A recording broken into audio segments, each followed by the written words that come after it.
Terrain politique, la meilleure lecture de l'actualité politique de la semaine avec des invités qui font l'actualité. Terrain politique. Sur Sabari FM, Terrain politique, une émission interactive qui fait la revue de l'actualité politique et sociale de la semaine.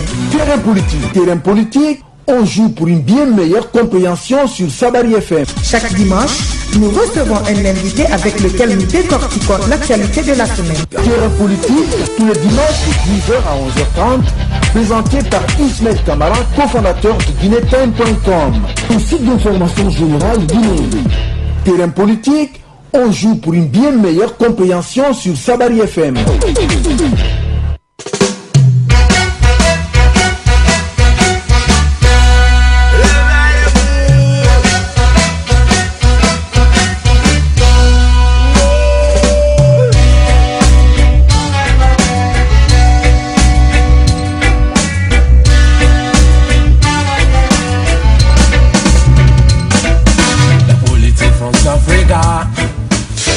Bien, bonjour à tous et toutes, bienvenue dans votre émission Terrain politique qui vous revient après une période d'interruption due aux aléas techniques indépendants de notre volonté. Nous sommes désolés, mes auditeurs, pour les désagréments causés et le vide laissé, mais aucune crainte. Nous voici de retour, toute l'équipe technique et de co-animation dévouée à vous servir comme il se doit.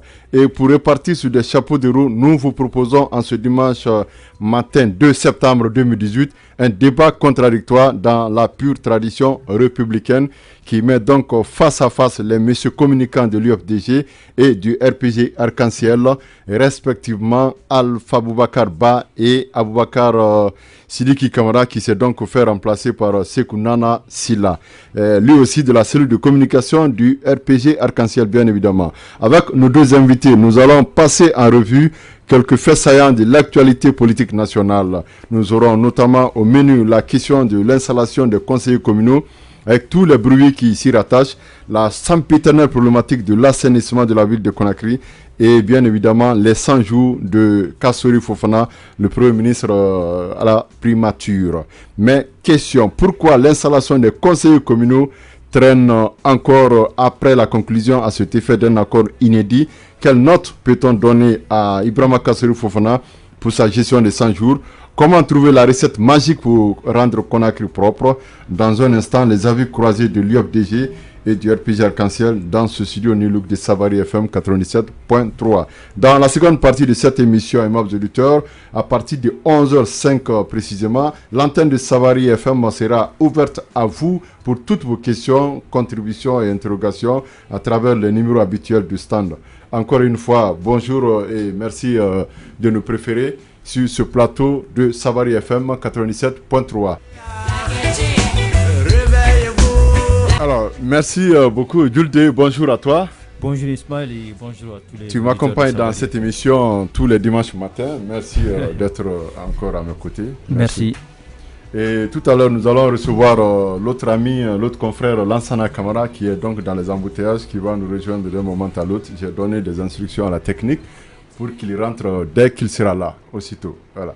Et cette nouvelle vient de nous parvenir au nom du groupe de médias Afrique Vision. Toutes nos compassions au site d'information générale visionguinée.info qui vient d'être victime d'un incendie ce dimanche matin. Je crois que c'était aux environs de 6h du matin. Ah ouais, tout à fait. Toutes nos compassions à nos confrères de ce site. Et puis, je vous rappelle, aimables auditeurs, que cette émission sera également rediffusée juste après donc, dans les colonnes de nos sites partenaires qui sont accentguinée.com, guinétime.com, nouvelles-de-guinée.com, dpsguinée.com, le guinéen.net et sur le compte YouTube de Sabari FM, YouTube Sab TV Guinée. Voilà. Et donc, juste après, cette émission sera disponible sur ces différentes plateformes. Ceci dit, nous allons partir avec nos invités. Première question. Est-ce que, d'abord, comment vous vous sentez ce matin dans ce studio de Sabari FM? Monsieur Ba. Je me sens très bien. Juste que nous sommes sous émotion.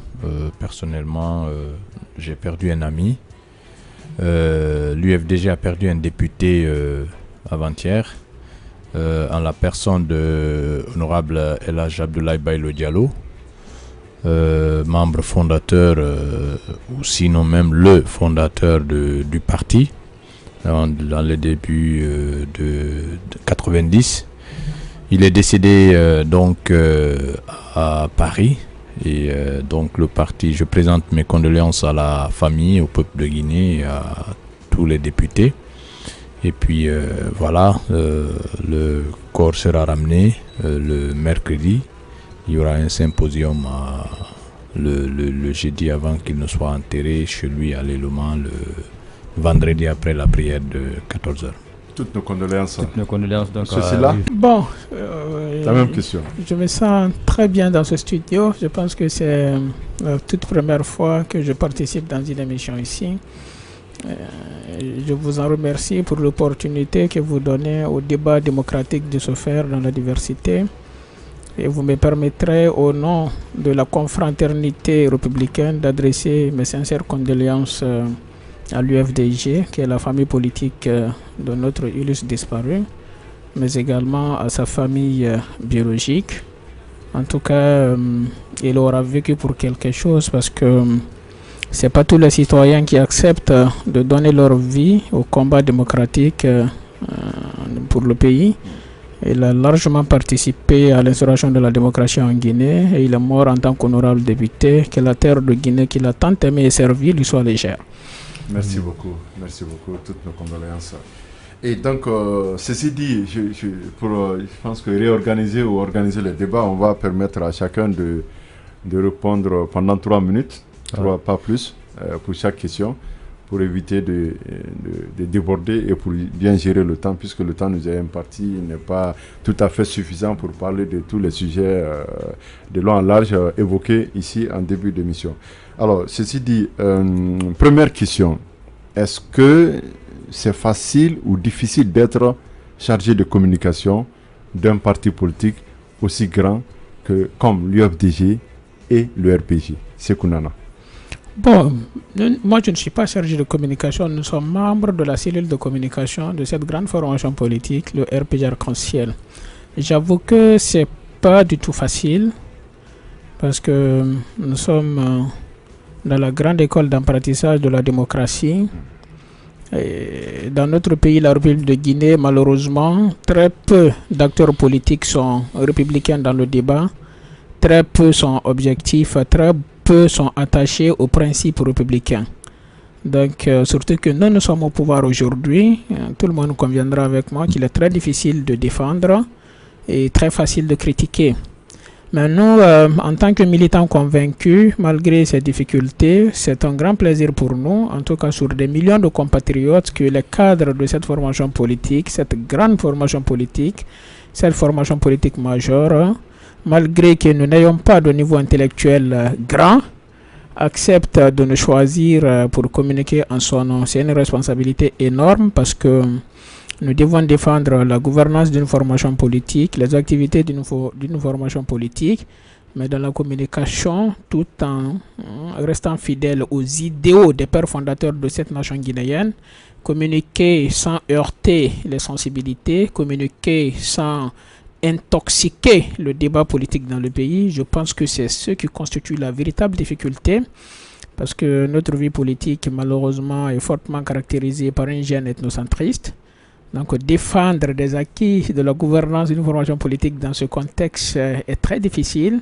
Il faut avoir la maturité requise et la bonne langue pour dire les choses franchement, sans qu'aucun compatriote ne se sente lésé, et dénoncer en même temps les mots qui nous empêchent de progresser. Donc c'est une tâche très difficile. Vous êtes dans une logique de défense. Voilà, c'est très difficile, mais nous le faisons avec plaisir, conviction et patriotisme. La même question à Alpha Boubacarba. Bon, vous aurez presque la même réponse. C'est très difficile en Guinée, parce que souvent l'objectivité manque chez nous, y compris dans la presse. Chacun parle en fonction de ses... C'est une première pique. Non, c'est pas une pique. Croyez-moi, c'est pas une pique. Non, lorsque vous écoutez les rédactions... Nous acceptons la critique. Lorsque vous lisez parfois les rédactions, vous demandez justement, si c'est un journaliste qui parle ou un militant, souvent il y en a beaucoup parmi vous qui n'arrivent pas à prendre de la hauteur pour se dire qu'il est journaliste et qu'il doit rester sur le factuel. D'accord, on a les mêmes difficultés que vous. Voilà, donc pour nous, au niveau des partis politiques, surtout à l'opposition, dans un pays comme le nôtre, c'est très difficile parce que d'un côté, il y a la difficulté avec les propres militants qui ne comprennent pas souvent dans notre pays c'est quoi la communication, qui confondent souvent l'information à la communication, qui croient qu'à chaque fois il faut réagir à toute chose, à toute phrase venant de l'autre côté, qui ne comprennent pas que parfois le silence serait un moyen de communication utile. Donc c'est très difficile, mais bon, nous sommes, comme on le dit, en l'apprentissage, même si moi je dis souvent que nous avons trop longtemps duré dans cette phase d'apprentissage. Il faut aller maintenant vraiment passer au collège, quitter l'école primaire de l'apprentissage de la démocratie, parce que quand même nous sommes un adulte même du troisième âge maintenant, de 60 ans. D'accord. Alors on va passer rapidement au premier thème de cette émission, à savoir les 100 jours de Ibrahima Kassori Fofana à la primature. Gulde. Alors, il se trouve que le Premier ministre Ibrahima Kassori Fofana vient de passer donc son premier trimestre à la tête de la primature guinéenne, et avec son gouvernement bien entendu. Et la première question qu'on est amené à se poser aujourd'hui, surtout à vous, Monsieur Ba, c'est de savoir quel est le point positif de cette gouvernance du premier trimestre de Kassori. D'abord, il faut être clair. Aucun gouvernement, aucun chef d'État, aucun chef de gouvernement ne peut changer les choses en 100 jours. C'est pas possible. En revanche, ce qu'il peut faire, c'est d'imprimer déjà une direction vers laquelle il veut amener le pays. Et donc, l'évaluation de ces 100 jours, c'est un peu occidental, qu'on veut copier chez nous. C'est bon, d'accord, parce que ça peut peut-être favoriser une émulation. Mais je dis que nous devons évaluer les choses en fonction des intentions, en fonction des premiers pas de la personne ou de l'équipe évaluée. Pour ce qui est du Premier ministre, il faut dire que sa nomination a suscité beaucoup d'espoir, beaucoup d'enthousiasme, y compris dans le camp adverse. Y compris chez vous. Y compris dans le camp adverse, pour la simple et unique raison que l'homme est connu pour avoir une certaine compétence, pour avoir une certaine expérience et surtout pour avoir un certain punch qui peut faire bouger les choses et qui est courageux. Bon, maintenant, Premier ministre, depuis, on a l'impression que l'homme politique a pris le dessus sur le technocrate qu'il fut. Il y a beaucoup plus de promesses, il y a beaucoup plus de paroles que d'actes. L'acte, il y a un acte qu'il a posé. Soyons concrets, quand vous dites promesse.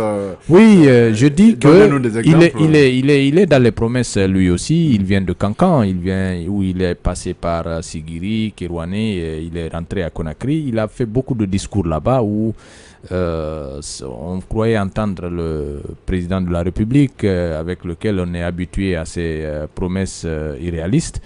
Et donc, il a posé un acte. Lorsqu'il est arrivé, la révocation et la convocation des deux, de l'Office des chargeurs et de l'OGP, c'était en phase avec ce qu'il avait promis sur le chantier de la corruption, de la lutte contre la corruption. Ça a encouragé les gens et on se disait que ça allait continuer. Malheureusement, ça n'a pas continué et ce n'est pas par manque de dossier. Nous ne savons pas pourquoi il n'a pas continué. Ça a été une déception. Est-ce que vous avez sur le côté social. Est-ce que vous avez des exemples de dossiers sur lesquels il aurait pu intervenir, révoquer les uns et les autres? Bon, écoutez, il y en a beaucoup. Même cette affaire du port, c'est un très grand dossier. Le Premier ministre, il n'a pas été impliqué, il le sait. nous le savons. Le ministre des Finances n'a pas été impliqué. Le conseil d'administration n'en savait rien. C'est le président de la République qui a demandé à ce que le dossier soit signé parce qu'il devait partir à Turquie avec le dossier signé, et la directrice a été convoquée à la présidence pour aller apposer sa signature. À l'absence de tout le monde, ça c'est déjà un grand dossier sur lequel le Premier ministre devait se faire entendre, même pas pour aller critiquer peut-être son président, mais pour régulariser les choses. Maintenant, sur le plan social, c'est là la plus grande déception dans les 40 jours, dans les 100 jours. C'est là la plus grande déception au niveau du Premier ministre Kassory Fofana.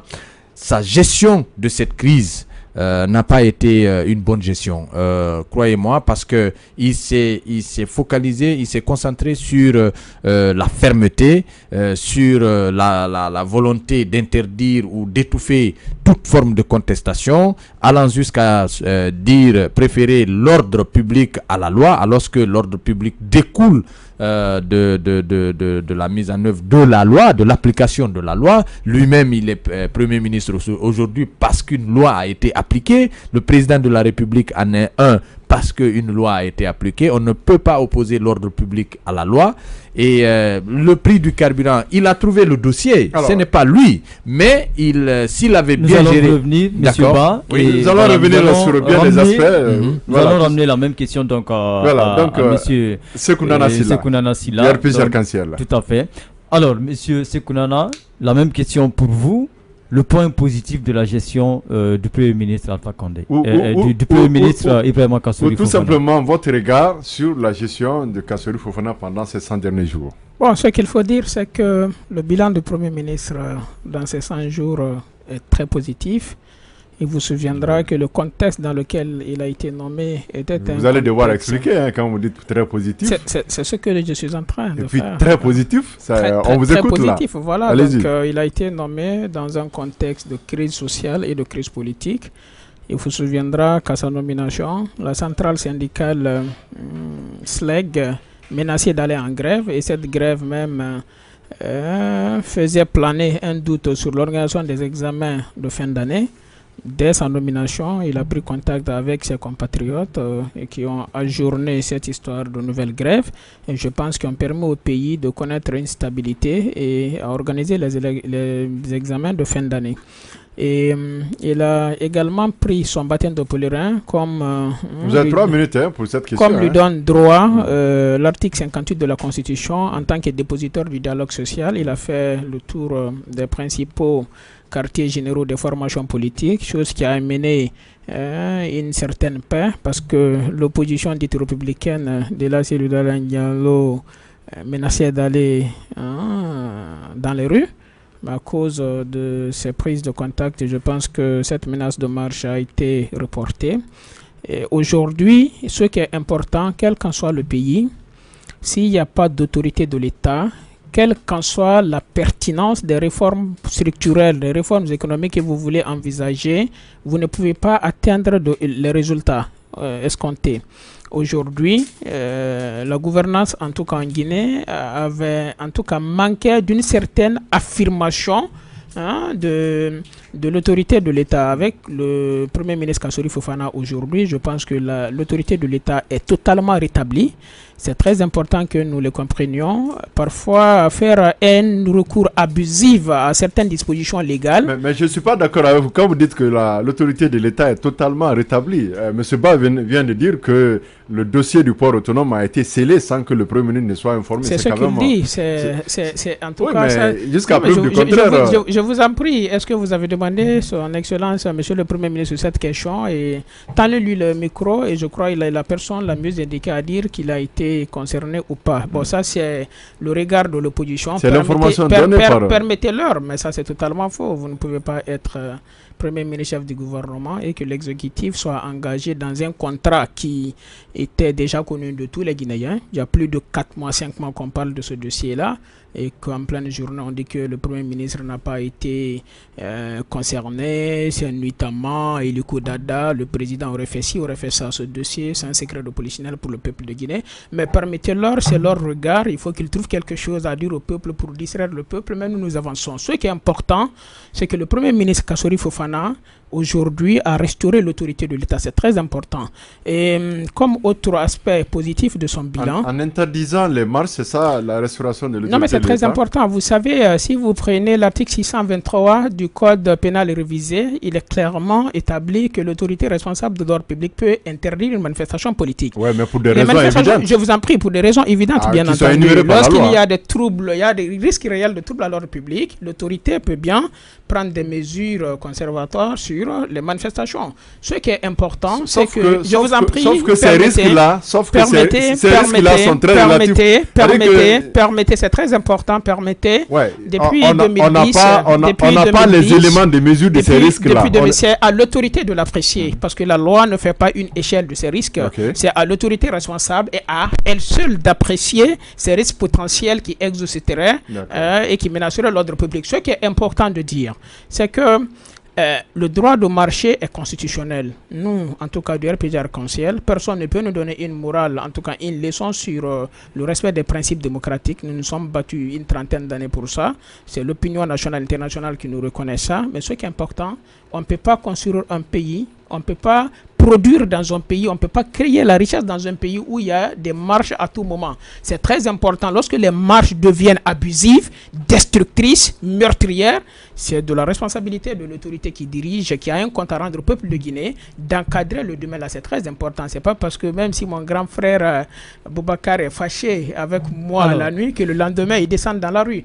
Donc l'un des bilans les plus positifs du Premier ministre, dans les 72 heures passées, il a signé une convention de construction de logements sociaux avec l'association professionnelle des banques de Guinée et des institutions de microfinance. C'est très important. Alors, même si je dois quand même reconnaître que ou relever le coût de la vie chère, depuis que le PM a été installé dans ses nouvelles fonctions, je pense que les prix ont grimpé au marché. Le prix du riz, du sucre. Je crois qu'on va revenir à Alpha Boubacar, donc qui a cette fois le temps de s'exprimer. Voilà, alors, donc, il y a l'un des points phares dans le discours de prise de fonction du Premier ministre Kassory.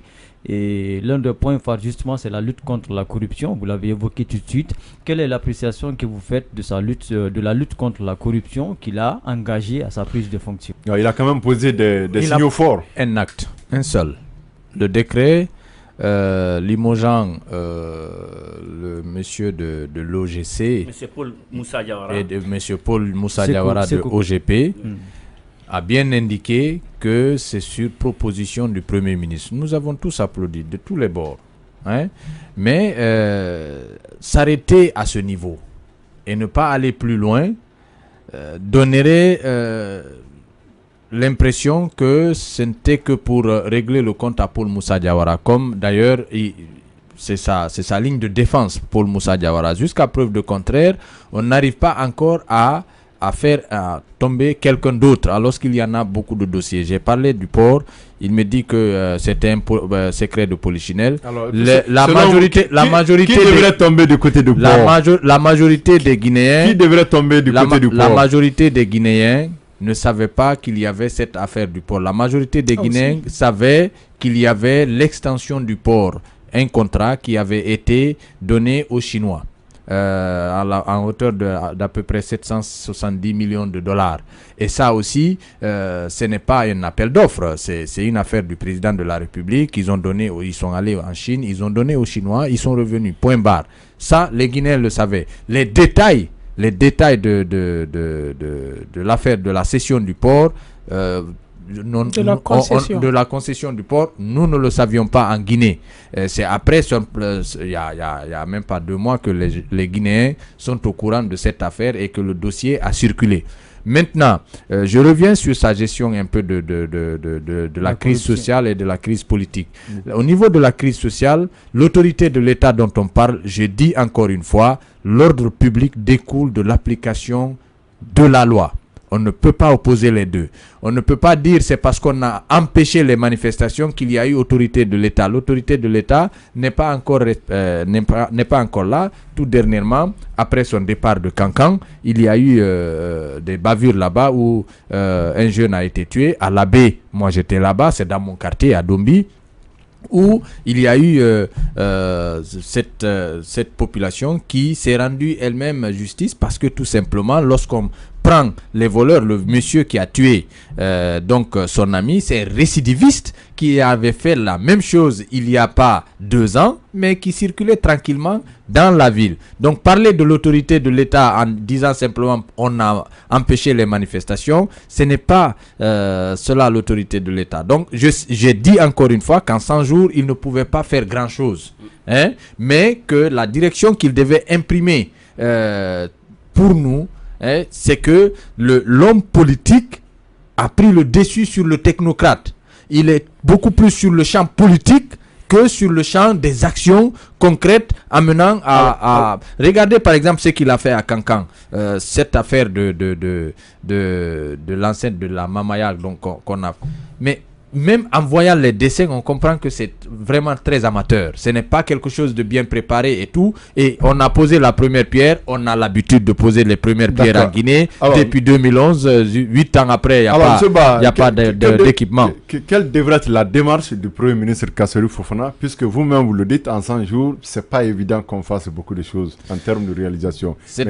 Quelle devrait être son orientation pour que on sache si oui ou non il est dans la bonne direction. Son orientation, par exemple, lorsque vous prenez le PNDS, parce qu'il est allé à son discours de présentation de programme politique à l'Assemblée nationale, il n'a fait qu'expliquer le PNDS au fait. Le PNDS, c'est un programme qui s'étale de 2016 à 2020. Nous avons perdu 2 ans. 2 ans sans que ce PNDS ne commence à être appliqué. Moi, je crois que si le Premier ministre se concentrait simplement sur l'application de ce PNDS-là, il allait faire quelque chose. Prenez par exemple, lorsque ils ont, avant même qu'il ne soit arrivé, ils ont posé la première pierre de la route Koya-Dabola. Mais après, les machines ont disparu. Si le Premier ministre voulait faire quelque chose, par exemple, un démarrage effectif de ces travaux de ce côté-là, pouvait montrer qu'on était maintenant dans l'action, pas dans les promesses. Au niveau, par exemple, du port, cette affaire de concession, le Premier ministre pouvait se demander pourquoi mon ministre des Finances n'était pas associé. Pourquoi le conseil d'administration n'était pas associé. Une démarche pour au moins comprendre, ou pour au moins que la population comprenne pourquoi ça n'a pas été fait, et rectifier le tir allait peut-être assurer les Guinéens. Donc, des actes concrets comme ça, je crois que pouvaient montrer aux Guinéens que désormais, nous sommes dans l'action. Et que le Premier ministre s'empêche lui-même, par exemple, d'aller parrainer une Mamaya, pouvait montrer aux Guinéens que oui, il a décidé qu'aucun ministre ne peut le faire, il ne va pas le faire. Tout ça, et être lui-même dans la dénonciation de l'opposition, alors qu'il est Premier ministre, être lui-même dans le costume c'est les opposants qui ont empêché ceci, alors que lui-même, mais qui représente mieux la gouvernance de Lansana Conté que M. Kassory Fofana. Il ne peut pas se permettre d'attaquer quand même cette gouvernance de Lansana Conté, pensant peut-être à Cellou Dalein Diallo, qui est quand même son comment ça s'appelle, son compère, son frère et ami, avec lequel il a tout fait dans le gouvernement. Si Cellou n'avait pas bien géré, c'est que ça impliquerait fortement que Kassory n'avait rien. Mais vous convenez quand même qu'il y a une certaine accalmie dans le pays. Oui, dans ce sens-là, je permets de dérouler. Dans ce sens-là, pour une fois, je peux féliciter le Premier ministre, parce que dans la crise politique, il faut dire qu'il s'est impliqué. Qu'il s'est impliqué sans peut-être faire trop de bruit, mais comme nous sommes dedans, nous savons qu'il s'est réellement impliqué pour trouver une solution. Même si c'était très difficile dans son camp, notamment dans le camp du RPG, c'était très difficile, mais il s'est impliqué, on a trouvé une solution. Maintenant, le Premier ministre est attendu dans l'installation de ces conseillers communaux. C'est une thématique sur laquelle on va revenir. Lansana, on va donner la parole. Oui, peut-être la question que je m'en vais poser. Justement, à M. Sylla qui a la parole. Il y a longtemps, Peut-être que la question que je voudrais poser parce que simplement, il y a eu des questions subsidiaires après. Je voudrais simplement que vous en tenez compte. D'accord. Non, on le fera. Ne vous inquiétez pas. La question que je voudrais poser à M. Ba, c'est de savoir, est-ce que cet accord politique, justement, qui a été signé au siège de l'UFDG, qu'on a vu, que les gens, par endroits, ont apprécié, même si d'autres aussi ne l'ont pas tellement apprécié, est-ce que c'est l'œuvre, selon vous, du Premier ministre? Parce que, comme vous l'avez dit, jusqu'à son arrivée encore, on voyait les deux camps trop cramponnés sur leur position. Mais cette fois-ci, on a vu que les lignes ont bougé. Est-ce que ça a été l'œuvre du Premier ministre?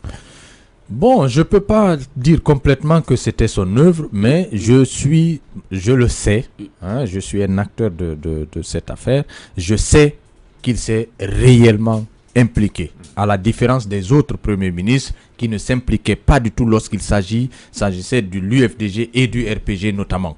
Il ne s'impliquait pas, il restait derrière notamment Damaro et laissait le président de la République seul gérer ça avec Damaro. Et cette fois-ci, il y a eu un premier ministre qui a pris le dossier à main, il a reçu un mémo, il est d'abord allé voir donc le chef de file de l'opposition avec tous les leaders de l'opposition républicaine. C'est un acte à saluer, qu'on a salué.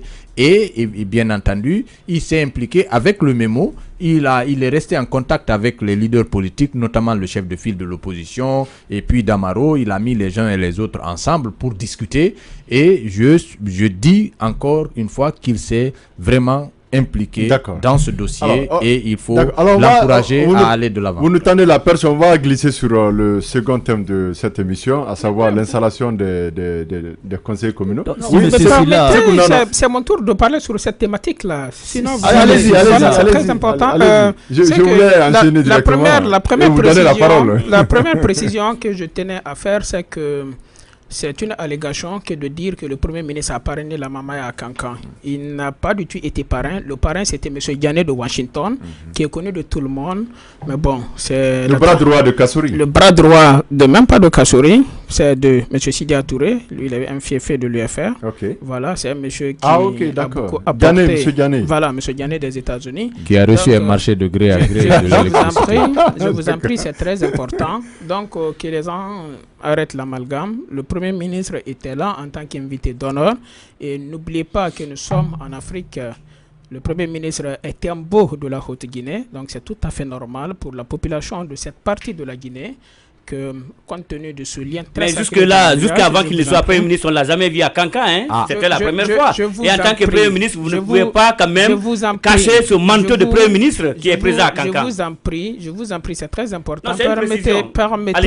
Permettez-moi, j'ai un temps d'antenne, permettez-moi s'il vous plaît.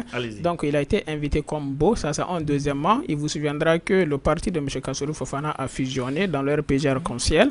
Je pense que la Haute-Guinée est le bastion imprégnable de cette formation politique, donc c'était tout à fait son droit de se déplacer pour venir rencontrer ses camarades cadres et militants de cette contrée-là.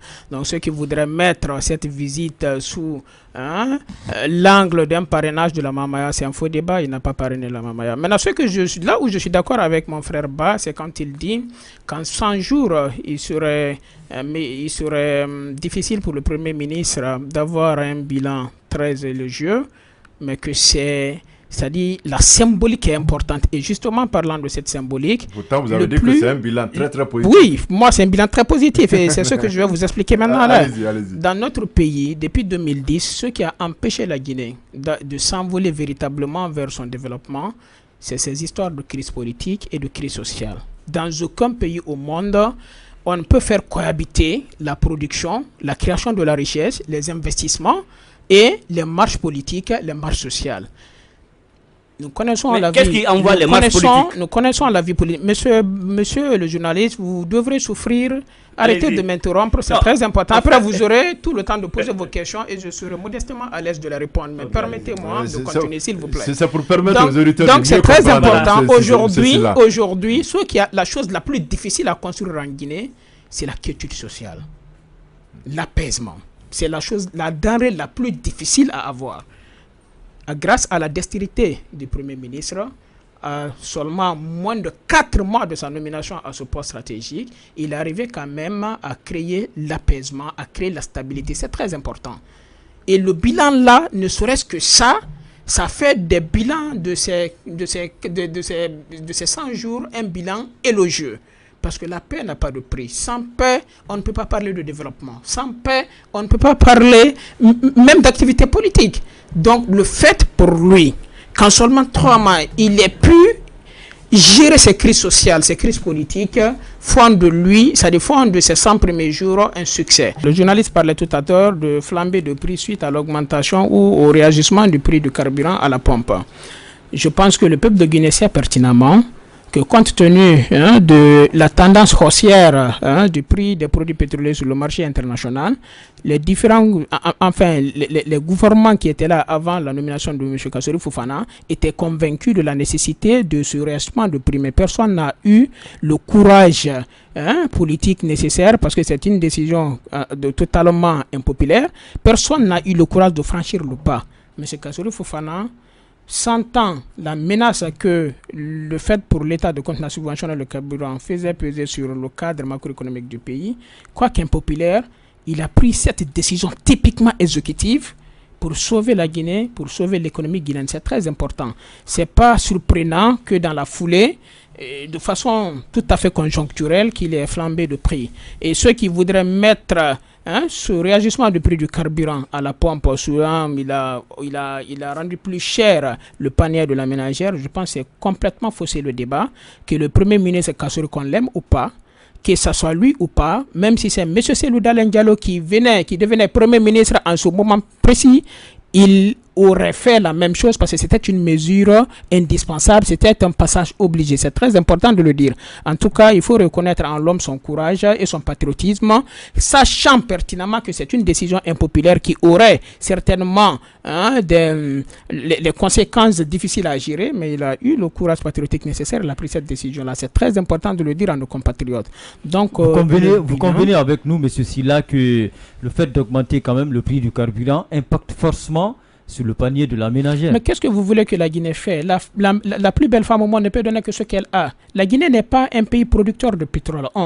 Deuxièmement, 2 semaines après le réajustement du prix du carburant en Guinée, la Sierra Leone l'a fait. Et malgré que nous avons réajusté à 10 000, aujourd'hui dans la sous-région, ces produits pétroliers sont moins chers en Guinée que dans la plupart des pays de la sous-région. Au Mali, je vous en prie.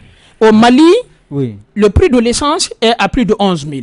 Au Sénégal, c'est plus de 11 000. En Côte d'Ivoire, c'est 10 500. En Sierra Leone, c'est plus de 11 000. La Sierra Leone a augmenté après la Guinée. Mais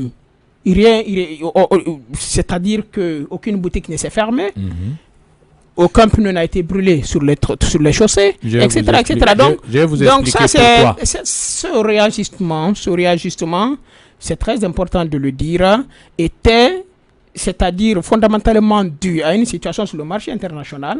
Et la Guinée ne viendra pas au marché international, peut-être parce que nous présumons que nous sommes... Mais au même moment, vous convenez que le gouvernement avait signé précédemment un accord avec les structures syndicales que l'État n'augmentera pas le prix du carburant, et quand le prix connaîtra une certaine hausse au niveau... Non, mais ça c'était jusqu'à décembre 2016. Et l'esprit de cet accord a été strictement respecté. Peut-être le petit hic qu'on peut renoncer à l'État, il était dit clairement que lorsque la tendance, c'est-à-dire le prix de ces produits sur le marché international dépassait le seuil des $50 baril, il fallait associer les acteurs sociaux avant de procéder à l'augmentation. Je pense qu'on va évoluer. Peut-être c'est par là que l'État a un peu péché. On va évoluer. Voilà. L'installation des conseillers communaux, pourquoi ça traîne encore? Puisque le RPG et l'UFDG sont les principaux artisans, principaux bénéficiaires de cet accord. Pourquoi ça traîne encore, M. Ba? Permettez-moi, qu'est-ce que vous en savez? En 1 minute, de parler de cette hausse du prix du carburant. Il faut dire que actuellement, il y a la loi des finances rectificatives au niveau du Parlement. Tous les indicateurs indiquent clairement que depuis l'arrivée du Premier ministre, que l'économie va mal. La croissance économique qui était prévue par l'ancien gouvernement a baissé, fortement baissé. au niveau de donnez-nous des chiffres, hein, non, je ne retiens pas les chiffres, croyez-moi. Je ne peux pas m'aventurer sur quelque chose que je ne retiens pas. Mais vous devez soutenir votre affirmation. Bien sûr. Là, je m'excuse de ne pas avoir les chiffres, mais je vais les chercher et les avoir. Mais c'est clair. Au niveau des recettes qu'on a voté la fois dernière, là aussi, la prévision des recettes a fortement baissé. Au niveau des recettes, parce que tout simplement, le panier de la ménagère a pris un coup. Ça, c'est des indicateurs macroéconomiques. Et au niveau des investissements, le montant global qui était prévu pour les investissements au niveau global a fortement baissé. Ces indicateurs, les trois indicateurs là, c'est clairement, ça indique clairement que l'économie va mal depuis l'augmentation du prix du carburant. Maintenant, le problème, l'augmentation du prix du carburant, personnellement, ce n'est pas ce que je dénonce en tant que tel, parce que économiquement, ça peut s'expliquer. Ça peut s'expliquer avec la tendance haussière. Mais rappelez-vous qu'entre 2014 et 2015, la tendance était tellement baissière et que les autres pays dont vous parlez, prenez comme exemple, ces autres pays ont appliqué la flexibilité. Et en ce moment, par exemple, lorsque nous, on continue à payer le carburant ici à 10 000 francs, non, attendez, d'abord à 10 000, la Sierra Leone était à 4 000. Moi, je suis de Fourekaria. Je connais bien le trafic de pétrole qu'il y a entre Pamelap et la Sierra Leone. En ce moment, ils étaient à 4 000 là-bas. C'est pour cette raison que l'opposition s'était même impliquée pour qu'on revienne au niveau de 3 800. Ce qui n'avait pas été fait. La seule diminution qu'on a fait, on est arrivé jusqu'à 8 000. Même avec 8 000, le gouvernement avait au moins les 3 700 sur chaque litre. À ce moment précis. Même à 8 000. Donc, ils ont gagné de l'argent pendant ce temps-là. Parce qu'aujourd'hui, on nous parle de manque à gagner. Mais il y avait un plus à gagner pendant cette période. De 2015 jusqu'à 2016, ils ont gagné de l'argent. Maintenant, lorsque le prix a commencé à monter, on nous parle maintenant de l'application de la flexibilité. C'est là le problème. C'est s'ils avaient appliqué cette flexibilité lorsque la tendance était baissière, personne n'allait leur demander aujourd'hui pourquoi vous augmentez. Parce que la Sierra Leone, la Côte d'Ivoire, le Sénégal, le Mali, lorsqu'ils ont augmenté, la population a compris parce que ils ont dit lorsque ça a baissé, nous avons baissé. En Europe, moi j'ai vécu là-bas pendant 16 ans. C'est comme ça, tous les jours tu te lèves, 1 centime a été augmenté, 1 centime a été diminué, mais personne ne pose la question. Une petite motion, je suis tout à fait d'accord avec M. Ba, que la Guinée, quand la tendance était baissière, n'a pas respecté la flexibilité du prix. Ça, c'est une vérité. Nous sommes dans un débat, on ne défend pas que pour défendre. Si nous voulons que la Guinée progresse, il faudrait que nous soyons objectifs dans le débat, qu'on pose les vrais diagnostics, parce que ce débat, c'est pour le peuple de Guinée. Ce qui n'a pas marché, il faut avoir le courage de le reconnaître, le corriger pour le bonheur supérieur du peuple de Guinée. Donc aujourd'hui, si avec cette augmentation du prix de ces produits sur le marché international, l'État a réajusté, a adapté le prix à la pompe, c'est-à-dire de façon à la hausse, a revu les prix à la hausse, nous demandons et même nous exigeons, et c'est ce qui devrait être d'ailleurs le rôle des acteurs sociaux, d'exiger désormais de l'État guinéen l'effectivité de cette flexibilité de prix. Donc sur cette question, je vous en prie. Les acteurs sociaux l'avaient fait. Permettez. Je suis d'accord avec vous. Avant, c'est-à-dire que cette flexibilité de prix, dorénavant, je pense que deviendra une réalité. Parce que si l'État a augmenté quand la tendance était haussière, il va sans dire obligatoirement que lorsque le contexte se produira, l'État doit revoir les prix à la baisse. Si ce n'est pas le cas, je pense que c'est le droit pour le peuple de Guinée de l'exiger. Mais ce que je voudrais dire à mon grand frère, ce n'est pas parce que M. Kassory Fofana a été nommé Premier ministre que les prévisions budgétaires ont été revues à la baisse. C'est pourquoi d'ailleurs je profite de cette antenne pour lancer ce cri de cœur à mon grand frère Ba qui est de l'opposition aujourd'hui, mais nous sommes tous citoyens de ce pays. Là où le professeur Alpha Condé et ses différents gouvernements laisseront la Guinée, c'est là-bas une autre fille ou un autre fils de la Guinée prendra le pays. lorsque nous avons fini les élections, dans le combat politique, priorisons les moyens pacifiques. C'est très important. Les recettes ne peuvent pas être mobilisées. Pourquoi? Parce qu'il y a une crise sociale qui a empêché aux magasins de fonctionner, qui a empêché, qui a tué, qui a ralenti l'activité économique. Si l'État mobilise les recettes, c'est quand l'activité économique se déroule normalement. Mais quand on fait des mois dans la rue, les gens ne peuvent pas ouvrir leurs magasins. Les investisseurs ne peuvent pas venir. Le port ne travaille pas. L'aéroport ne travaille pas. Objectivement, les recettes vont diminuer. C'est un. Je vous en prie. Deuxièmement, non, attendez, s'il vous faut plaît, pas monopoliser la parole. Permettez très rapidement. Permettez. Je n'avais pas terminé les miens. Il a mis une motion. C'est pour vous justifier. Oui, mais logiquement, il ne faut pas les recettes baisser. Deuxièmement, il vous souviendra. Je vous en prie. On peut ne pas l'accepter. Il vous souviendra que lorsque camarades Souma, au nom des enseignants de Guinée, ont exigé le paiement des 40% restants, les 40%, c'est 20% seulement qui étaient pris en compte par le budget. Les 20 autres pourcents, on a forcé l'État à les verser. Au nom de la paix sociale, l'État s'en a fait. Donc ça reste des trous. Et si on rappelle l'article 50 de loi organique relative aux lois de finances, il est clairement indiqué que lorsqu'il y a des bouleversements importants dans le budget, dans les prévisions, en tout cas au seuil de 10%, il est tout à fait normal de réajuster le budget en fonction des nouvelles donnes. D'accord. Alors permettez à M. Ba de réagir en 2 minutes. Moi, je voudrais, avant la réaction de M. Ba, placer juste un mot. En 2 minutes, on doit aller à la page publicitaire. Maintenant, avant sa réaction, juste placer un mot, c'est de dire à M. Silla, et tout à l'heure quand M. Ba parlait, je voulais justement parler de ça, parce qu'il a parlé de l'état de l'économie.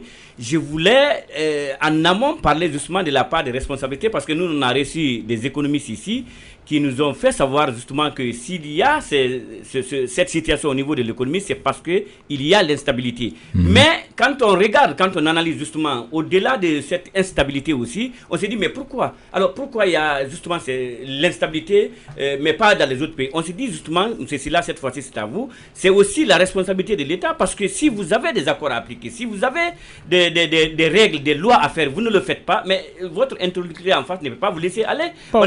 Écoutez, par rapport aux élections, on a vu à chaque fois qu'on finisse une élection, même s'il faut installer des gens, même je pense que c'est une question. Non, écoutez, c'est une réalité. Vous ne voulez pas que je le dise. En fait, de part et d'autre, il faut reconnaître de part et d'autre, l'État est à la base de tout cela. Parce que c'est l'État qui gère. Attendez, quand on prend le cas de Souma, par exemple, on a tous vu ce que Souma est venu bouleverser. L'économiste nous a expliqué ici. Mais il se trouve que l'État n'a pas été prévoyant à ce niveau-là. Sinon, ce n'est pas d'un seul coup. On sait que dans la sous-région, quand vous prenez la Côte d'Ivoire, on connaît comment les enseignants sont traités. L'État aurait pu être prévoyant, comme on le dit, gouverner, c'est prévoir, n'est-ce pas? Et à ne pas créer la crise. Mais quand vous créez la crise, vous mettre à l'aise, parce que là, vous posez des questions. Non, je ne pose pas des questions, c'est un constat. Il a l'air d'aller à la pause. Justement, vous me permettrez de réagir face à votre constat. C'est très important. On va reprendre ces questions et constats juste au retour dans ce studio. Voilà, on va observer une pause de 5 minutes, le temps de passer la page publicitaire, et puis on reviendra dans ce studio pour continuer le débat, s'il vous plaît. Donc, à tout à l'heure.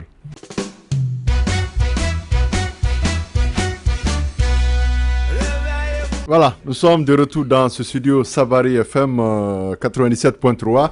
Je rappelle que cette émission est reprise par Pacific FM du côté des Iroquois et par le relais Savary FM à Kindia. Nous sommes également en train de construire ou d'installer un émetteur à Sigiring pour prendre en compte les auditeurs de la savane guinéenne. Donc, ceci dit, nous allons évoluer avec le deuxième thème sans, bien sûr, nous y étendre, puisque les auditeurs doivent intervenir sur le temps pour eux de poser des questions. Donc, rapidement, pourquoi les conseillers ont tardé à installer les conseillers communaux et pour quelles raisons? Bon, pourquoi ça traîne?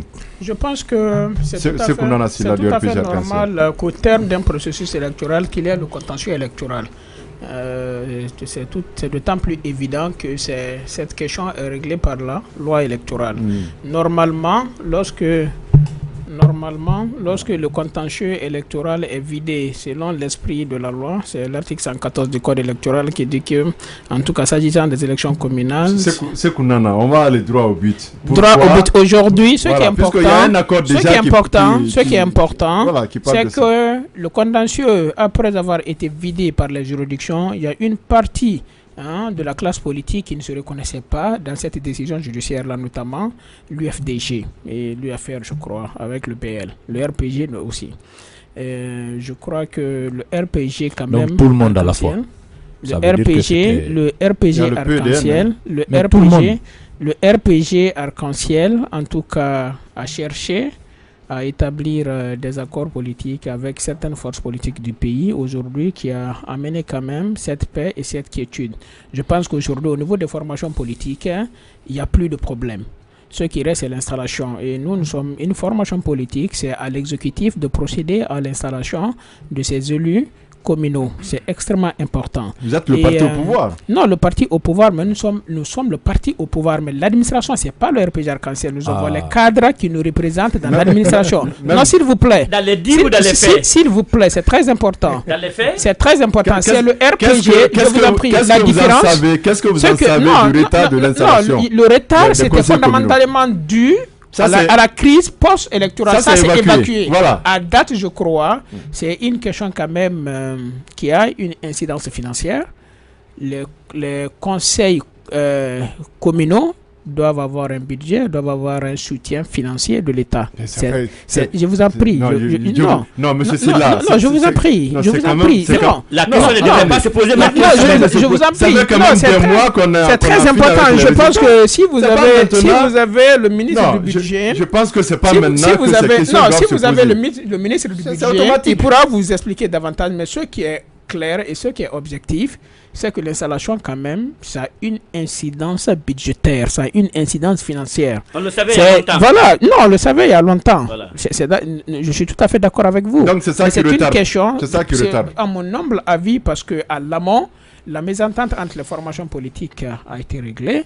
C'est à l'État, c'est au gouvernement, maintenant à l'exécutif, de procéder à cette installation. D'accord. Alors, M. Ba? Bon, écoutez, on ne va pas revenir sur l'histoire, pourquoi on est là jusqu'aujourd'hui. On a parlé de ça, on a parlé, je crois que tous les Guinéens... Mais il y a l'UFDG qui menace de descendre dans la rue. Non, nous n'avons pas menacé de descendre dans la rue. Nous avons expliqué que tout le monde disait que c'était le contentieux qui nous empêchait d'installer ces conseillers communaux. Le ministre de l'administration du territoire, président du comité de suivi, est allé jusqu'à menacer d'installer les conseillers communaux dans les communes où il n'y a pas de contentieux. Oui, mais ça c'est de l'histoire maintenant. Oui, non, écoutez, c'est pour vous dire que normalement, il devait être prêt et pressé d'installer ces conseillers dès lors qu'il y a eu un accord. C'est près de moi maintenant qu'il y a eu un accord. Jusqu'à présent, on n'installe pas. Je vais vous dire... Mais vous aussi, vous n'avez pas permis à l'État de préparer les moyens. Tout cela, vous étiez dans la crise. Donc l'État n'a pas pu faire face aux obligations pour installer. Ça veut dire que c'était du bluff lorsqu'il disait qu'il voulait installer, qu'il allait installer et que tout était prêt et qu'il y avait des lettres déjà qui avaient été adressées au gouverneur, au préfet, au sous-préfet. Vous comprenez? Donc la cause pour moi, c'est parce que tout simplement le RPG n'est pas prêt. Le RPG a des problèmes. Le RPG a des problèmes dans toutes les communes. Le RPG a des problèmes dans toutes les communes de désignation de candidats au poste de maire. N'a aucun problème. Alors, s'il vous plaît, permettez qu'on donne ces numéros-là pour permettre aux auditeurs d'intervenir en direct puisque c'est le moment. Alors, Gulde, s'il vous plaît, ces numéros pour... Oui, alors donc pour participer, je disais dans un instant donc à cette émission, pour participer à cette émission, vous composez les deux numéros, le 666 3 x 75, le 621 3 x 48. Je reviens sur ces deux numéros, le 666 75 75 75, le 621 48 48 48. Monsieur Ba, vous avez fait une affirmation, mais vous n'avez pas quand même les preuves. Vous avez dit que le RPG n'est pas prêt. Mais est-ce que le RPG, est-ce qu'on a besoin de savoir si le RPG est prêt pour installer les... Normalement, non. Normalement, non. Mais comme l'administration est toute RPG, peut-être qu'on veut favoriser un peu. Regardez ce qui s'est passé, par exemple, à Matoto. Il y avait 5 candidats. La liste, d'ailleurs, a circulé sur le net où ils ont fait un vote. C'était bien, d'ailleurs, pour départager les 5.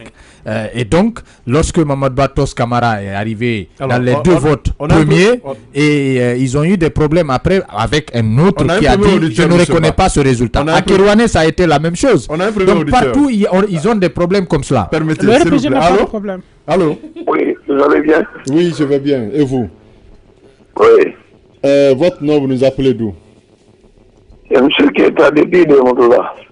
M. Keita depuis Demoudoula. Allez-y. Nous vous écoutons, M. Keita. M. Keita n'a pas pris son petit déj. Alors, M. Keita, vous êtes à l'antenne, non? je voulais vous poser une question là, s'il vous plaît. Allez-y, vous êtes à l'antenne, s'il vous plaît. Je demande à votre invité là. Qui? On défend la nation guinéenne ou bien on défend RPG Arc-en-Ciel? Moi, c'est ce que je voulais connaître. Merci. D'accord. Alors, merci M. Keita. Il veut savoir, on défend la nation guinéenne ou on défend le RPG Arc-en-Ciel? Écoutez, la nation guinéenne, pour exister, a trouvé utile d'organiser une vie politique. La vie politique, là, pour être animée, a besoin de plusieurs courants, donc de différentes formations politiques. Moi, je suis du RPG Arc-en-Ciel. En défendant le RPG Arc-en-Ciel, je défends la nation guinéenne. C'est le contenu et le contenant. L'un ne peut survivre sans l'autre, mon cher frère. Voilà. Alors, voilà qui est bien dit. Alors, est-ce que vous voulez dire, M. Ba, que l'UFDG est totalement prête? Maintenant. Nous, on est prêts. Maintenant. À partir du moment où on a signé, à partir du moment où on a signé un accord. Parce que c'est accord, il a fallu qu'on vienne vers vous. Il y a beaucoup d'auditeurs qui patientent. Allô? Allô? Oui, allô? Oui, bonjour. Trop de bruit derrière. Bonjour. S'il vous plaît, est-ce que vous pouvez éteindre le poste récepteur ou vous éloigner de... Est-ce que vous pouvez vous éloigner du poste récepteur, s'il vous plaît? Oui, je suis. Voilà. Mon Merci. récepteur. Votre nom et d'où vous nous appelez? Allô? Allô? Vous êtes à l'antenne, monsieur? Oui, c'est M. Damba Amidou à Kobaya Kinifi. Monsieur Damba nous appelle de Kobaya. M. Damba Amidou à Kobaya. Éteignez votre radio. Est-ce que vous pouvez éteindre à côté votre poste récepteur, s'il vous plaît? Monsieur, je voulais poser la question à M. Ba. Allez-y, nous vous écoutons. Demandez M. Ba pourquoi il dit que le RPG n'est pas prêt à installer les maires et que le RPG a des problèmes dans toutes les communes. Le RPG n'a pas de problème dans les communes. On va de pas au caméléon. On attend. Permettez qu'il réponde à la question, s'il vous plaît. Ne posez pas les questions, vous répondez. Merci. Je dis que vous n'êtes pas prêt. Le RPG n'est pas prêt parce que tout simplement, ils ont reporté le problème au départ. Le problème de tête de liste, ils l'ont reporté. Et aujourd'hui, c'est ce qui les éclabousse. Et nous espérons que l'administration ne va pas attendre à ce que, pour que le RPG, avant que le RPG soit prêt, avant d'installer les conseillers communaux. Nous disons que ce qui nous empêchait d'aller à l'installation de ces communes, c'était le règlement du contentieux. Nous avons eu un consensus, nous avons accepté ce consensus, nous avons sensibilisé nos militants pour dire là où on a perdu, oui, on a dit qu'on a perdu là-bas, on a rendu et ils nous ont rendu par exemple Kindia et les autres lieux. Nous nous sommes préparés et nous disons qu'il est temps d'installer ces conseillers. On a pris un grand retard, il faut aller vite. D'autant plus que le ministre de l'administration avait dit qu'il était prêt à installer ces conseillers communaux. Monsieur Damba, est-ce que c'était tout? Allô? Bon, très rapidement. En tout cas, c'est incohérent que l'opposition guinéenne, surtout l'UFDG, dise que le RPG n'est pas prêt. Cet accord-là, il a fallu quand même que le RPG Arc-en-Ciel fasse le premier pas, venir vers nos compatriotes de l'opposition pour que nous aboutissions à cet accord politique-là. Si on n'est pas prêt, pourquoi nous aurions pris le devant? Nous sommes totalement prêts. Le problème de tête de liste à l'amont ou à l'aval, nous sommes... Alors, un auditeur en ligne. C'est réglé. Nous sommes dans une formation politique. C'est la conviction qui nous caractérise. C'est tout à fait normal qu'il y ait des guéguerres de leadership. Ce qu'il dit à Matoto, c'est vrai ou c'est pas vrai, M. Silla? Non, mais nous n'avons pas, que ce soit Matoto ou sur tout le territoire national, nous n'avons pas de problème. C'est normal. Oui, c'est normal que moi, militant, ex-militant, veuille être le leader ou bien le candidat du parti à tel poste. C'est tout à fait normal, mais nous n'avons aucun problème. Mais que l'administration dise demain, nous devons procéder à l'installation, vous allez voir les titres des listes RPG. Okay. D'accord, bon. C'est pas administration RPG, bon. Non, le RPG est une formation politique. Voilà, c'est une personne morale totalement différente Est-ce que vous n'avez pas d'influence? Nana, regardez-moi dans les yeux et me dire, est-ce que vous n'avez pas d'influence en tant que RPG sur l'administration? Non, dans le cadre de l'installation de ces conseillers. Que nous avons, Et ça saute aux yeux. Vous avez tourné la tête, vous n'avez pas regardé dans les yeux. Permettez, je fixe mon grand frère dans les yeux. L'influence que nous avons, c'est tout à fait normal. Au terme d'une compétition électorale, c'est le RPG, à travers le peuple de Guinée, qui est arrivé à faire élire son président. Président de la République. Donc c'est le parti au pouvoir. Mais le parti au pouvoir n'est pas le pouvoir, n'est pas le gouvernement. C'est deux personnes morales complètement différentes. Il n'y a pas de problème, vous êtes dans votre rôle. On va prendre un auditeur. Allô? Oui, bonjour. Moi, c'est M. Pougoumou Idrissa. Monsieur je vous appelle depuis le bloc des professeurs. D'accord. Donc, Allô? Donc, nous vous écoutons, vous êtes à l'antenne, nous vous écoutons, allez-y. Voilà. Moi, je voulais que vous disiez à votre invité qui est en train de défendre aujourd'hui le RPG que nous sommes aujourd'hui en 21e siècle. Tout le monde, même les illettrés, savent aujourd'hui la mauvaise gérance du gouvernement.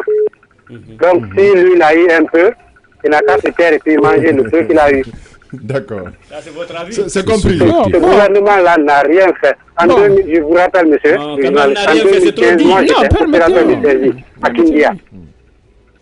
J'étais allé dans un village où les villageois eux-mêmes, ils ont refusé de se recenser parce qu'ils disent que le gouvernement ne fait rien, le gouvernement ne fait rien pour eux. Donc, ça veut dire que tout le monde connaît maintenant même les dernières personnes du village. Dernier village du pays, c'est ce qui se passe en Guinée. Donc, il ne faut pas qu'ils se mettent à homologer encore le RPG. D'accord. Bon, mon frère, mon cher compatriote. S'il vous plaît, vous pouvez céder l'antenne, s'il vous plaît. Il y a beaucoup d'autres auditeurs qui patientent. Je peux lui répondre quand même? Oui, allez-y. Voilà, ce que je voudrais dire à mon compatriote. C'est quand même des appels qu'il faut entendre. Hein, voilà, bon, ce que je souhaitais lui dire tout simplement, c'est que pour la Guinée, nous sommes prêts à prendre tous les coups. S'il estime que j'ai eu ma part et que je devrais manger tranquillement, c'est son opinion que je dois respecter, même si ce n'est pas vrai. Et ce que je dois lui dire, c'est que le RPG Arc-en-Ciel, à travers la gouvernance du professeur Alpha Condé, a beaucoup apporté à la Guinée, a fondé les bases du développement économique de la Guinée, et a changé beaucoup de choses dans la vie du citoyen guinéen. Je lui reconnais le droit de dire qu'un village entier aurait dit qu'on ne se recense pas parce qu'on ne croit plus à la gouvernance du professeur Alpha Condé. Ça aussi, c'est une possibilité. C'est la démocratie qui engendre ça. Nous ne sommes pas contre cet état de fait. Mais de la même manière que ce village a refusé, c'est de la même manière que de millions de compatriotes, en tout cas chaque échéance électorale, plébiscite le RPG parce que depuis 2010, le RPG Arc-en-Ciel demeure, est très loin devant la principale formation politique du pays. Bon, vous êtes très loin de l'UFDG. Je voudrais dire... beaucoup derrière, beaucoup derrière, à des années-lumière. Je voudrais parler par exemple RPG Administration. Il y a quand même des choses qui illustrent ça. Le président de l'UFD... RPG Administration, oui. Qu'est-ce que vous voulez dire? Non, le lien. Mon frère vient de défendre que le RPG est différent de l'administration. C'est pas différent. Le président de la République, c'est qui? Le professeur Alpha Condé. Qui est le président du RPG jusqu'à présent? En violation flagrante de la loi. Le président Alpha Condé. Il est à côté lorsque il y a eu cet accord, qui est sorti pour aller chercher des alliés? Le président Alpha Condé. Lorsque vous voyez, lorsqu'on est parti à la Mamaya, là, qui était en jaune? Tous les ministres. Lorsque tout récemment, ils sont venus à Koronti, tous les ministres étaient en jaune.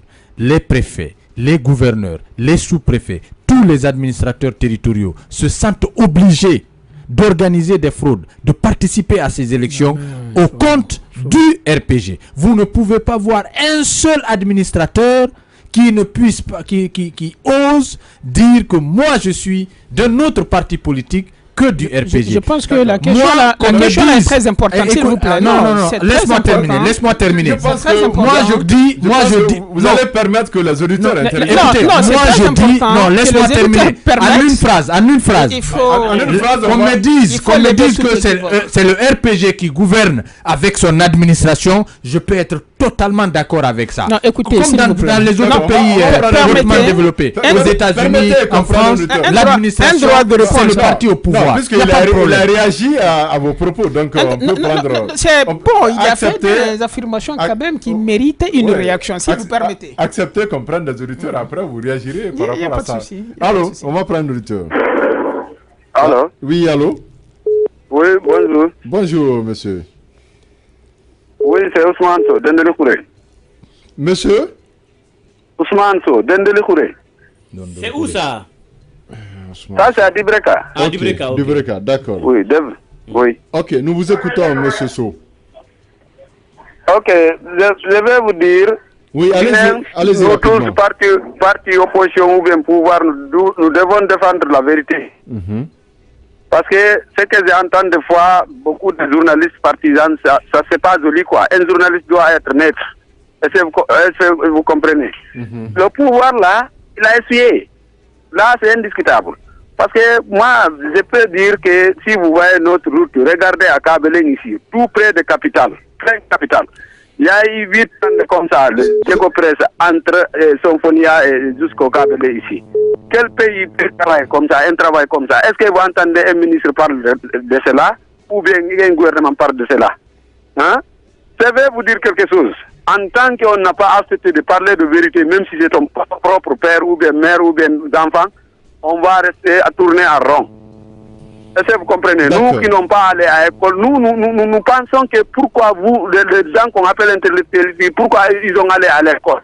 Parce qu'ils ont des diplômes de détournement. Ils vont avoir les diplômes ici pour détourner notre public envoyé ailleurs. D'accord. Les gens qui ont l'alphabet qui vont aller ailleurs, c'est pour envoyer. Mais ce sont le message est entendu, sauf qu'il y a beaucoup d'autres auditeurs qui attendent au stand, s'il vous plaît. Merci beaucoup. Je peux avoir ma réaction rapidement. Alors, en une minute... Bon, ce que je voudrais dire à mon compatriote Ba, c'est que... c'est concret, hein, ce qu'il a dit à Kagbele, c'est concret. Permettez. C'est très important. Dans tous les pays au monde, lorsque le RPG vient au pouvoir, le RPG vient avec ses cadres. Lorsque les républicains, Donald Trump est président des États-Unis, il vient avec ses cadres. Justement, c'est pour cela que je dis qu'il ne faut pas nier que l'administration est RPG. Je vous en prie, mais pour autant, confondre l'administration au RPG est une autre chose. Ici, le principe de la neutralité de l'administration publique est de mise et est mis en relief par toutes nos lois de la République. Si le RPG c'était l'administration, nos confrères de l'opposition ne devraient pas dire on doit avoir la même égalité, c'est-à-dire nous devons avoir le même accès aux médias publics. Hein? Nous devons avoir les mêmes droits dans la compétition. Si le RPG était l'administration, sincèrement, on n'avait pas besoin de faire d'autres élections. À la RTG, nous avons... devrait continuer. Oui, bien sûr, donc ce qui est important, et la différence là, on a reçu le ministre de la communication la différence là, la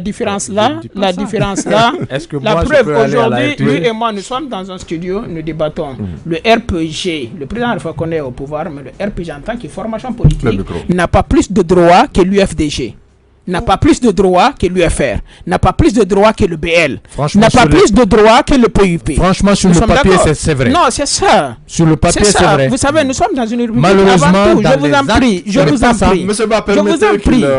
en prie, nous avons les mêmes libertés d'accès aux médias, nous avons les mêmes libertés et droits de compétition, c'est-à-dire de participation aux compétitions électorales. C'est très important.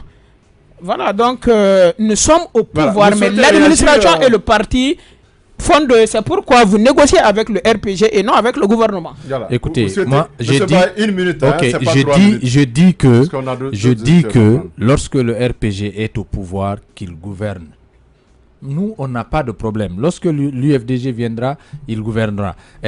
Mais... Donc l'administration sera UFDG? Non, dire aujourd'hui que l'administration n'est pas RPG, mais ce n'est pas visible. Pourquoi alors? Regarde le scandale qu'il y a eu avec Mouktar Diallo et Aboubacar Sylla, qui n'ont pas pu mettre au coup le jeu. Peu importe. C'est-à-dire, ce que je voudrais vous dire, le président Selou, et là c'est Loudalen Diallo, s'il vous plaît, et là c'est Loudalen Diallo. Non, c'est pour raccourcir. Et là, c'est pas un problème de RPG, ça. Et là, c'est Loudalen Diallo peut être président de la République demain. Ce qui va surprendre le monde entier, ce qui va surprendre le monde entier, c'est qu'ils ne nomment pas les cadres, femmes et hommes avec qui il s'est battu pour arriver au pouvoir politique. Mais cela ne voudrait pas dire, même si toute l'administration, ce sont ces cadres, en tout cas des Guinéens et des Guinéens en qui il aura confiance qu'il va nommer, cela ne veut pas dire que l'UFDG se confond au gouvernement, non. C'est deux personnes morales juridiquement différentes. C'est compris, votre réaction est comprise. Vous savez évoquer la loi et évoquer son application font deux. Je dis simplement, lorsque je prends l'exemple de la première personnalité du pays, le président de la République, s'il se considérait vraiment, et en application de la loi, s'il se considérait comme le président de tous les Guinéens, il n'allait pas s'impliquer personnellement dans les alliances, par exemple. Il n'allait pas se déplacer à tout moment, aller au siège du RPG. Nous l'attendons au siège, par exemple, de l'UFDG, s'il doit continuer à faire le tour des sièges. Mais jusqu'à présent, est-ce que c'est le RPG qui l'invite là-bas? Parce qu'il en est le président. Non, il en est le président. On prend l'auditeur en ligne. Permettez-moi. Regardez le scandale. On revient à vous. Allô, les auditeurs sont rois en cette... Je l'invite alors en direct. Allô? Non, vous allez bien? Oui, ça va très bien. C'est Maki Dar es Salaam qui vous appelle. C'est comment? C'est Maki de Dar es Salaam qui vous appelle. Maki de Dar es Salaam. Allez-y, monsieur. Nous vous écoutons. Je salue vos invités. Oui, merci. Je salue surtout le vaillant communicant, M. Alpha Bouakarba. J'ai deux questions. Oui, la première est de savoir comment M. Alpha Bouakarba peut expliquer à chaque fois que le RPG et Joe Amir, ils font appel au repli identitaire et communautaire. Exemple, en 2010, lorsqu'ils ont eu 18%, ils ont joué la même carte. Cette fois-ci encore, après avoir été mis dans une mauvaise posture pendant les élections communales, ils jouent la même carte. Comment lui, il explique ça? Ma deuxième question est la suivante. L'opposition du député uninominal de Kindia à l'installation de M. Ablaïba comme maire à Kindia ne résulte-t-elle pas des prouesses économiques obtenues par M. Ablaïba dans sa gestion à Kindia? Parce qu'avec les résultats positifs que M. Ablaïba a fait à Kindia, il va sans dire que les candidats du RPG n'ont plus une chance à être élus ou réélus à Kindia. Est-ce que le député uninominal de Kindia n'a pas peur de ne pas être réélu à Kindia? Je vous remercie. Maki Dar es Salaam. Merci beaucoup, Maki Dar es Salaam. Alors, merci. Je pense qu'il faut quand même se méfier des questions. Non, justement, je veux aller dans ça. Notre pays, notre souci dans notre pays, c'est la construction d'une nation. Une nation dans laquelle tous les fils du pays, toutes les filles du pays se sentent égaux devant la loi et devant le bien commun. Nous n'avons pas de limites ou de frontières à l'intérieur de notre pays. Tous les Guinéens doivent jouir de tous leurs droits à travers tout le pays. Ce petit clan-là, ce petit clan qui font des discours comme ça, il faut que tous les Guinéens travaillent en concert pour les neutraliser, sans les écouter, sans appliquer, sans entendre leur discours. Ça, ce ne sont pas des discours qui réunissent, ce sont des discours qui divisent et que tous les Guinéens, moi, j'en appelle. Ils sont de tous les bords. Oui, je suis d'accord. Je suis d'accord. De tous les bords, toute personne, tout Guinéen, quelle que soit sa notoriété dans notre pays, qui appelle et qui appelle à la division, il faut l'isoler, il faut le mettre de côté, il faut que tous les Guinéens de tous les bords acceptent cela, sinon nous sommes dans un pays actuellement, la ligne à franchir devient très fine, il faut faire beaucoup attention. Quant à Kindia, il y a eu des résultats. Ablaïba est devant. En une minute, Abdoulaïba est devant. Ce n'est ni au député uninominal, ce n'est pas aussi à un imam, ni à une autorité morale quelconque de désigner un maire ou de donner de faire des injonctions à un parti politique de changer tel ou tel.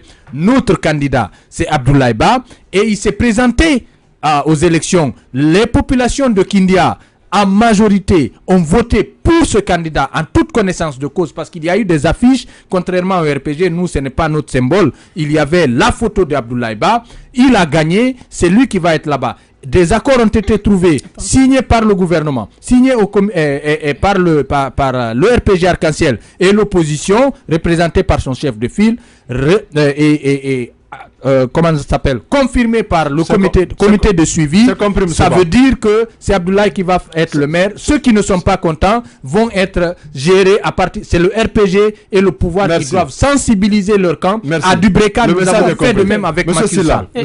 Écoutez, il faudra éviter la confusion. Ce qui se passe à Kindia, en aucune manière le RPG Arc-en-Ciel n'est concerné ou impliqué.